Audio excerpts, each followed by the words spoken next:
रायगड जिल्ह्यात शिवसेना आणि राष्ट्रवादी काँग्रेसमधील वादामुळे आता महायुतीचं मेतकूट जमायची चिन्ह दिसत नाही।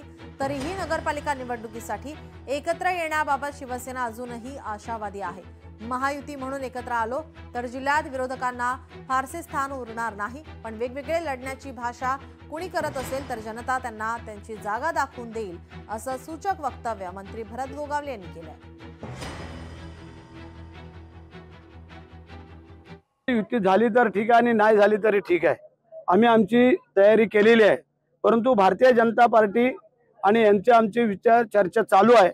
त्यांच्याकडून अजून काही निरोप तसे काय आलेले नाही आहेत, पण जर तसे निरोप आले तर त्याचा विचार केला जाईल। एक मंत्री म्हणून आमची जबाबदारी होती, त्यावेळेला आम्ही मागच्या वेळेला तुम्हाला कल्पना दिलेली होती की आम्ही इथले 7 आमदार युतीमधले आहोत आणि त्याचा जर विचार केला तर विरोधकांना तसं काय फार मोठं स्थान नव्हतं, परंतु जर वेगवेगळं लढण्याचं जर कोण भाषा करत असेल तर त्यांना त्यांची जागा लोक जनता दाखवून देतील।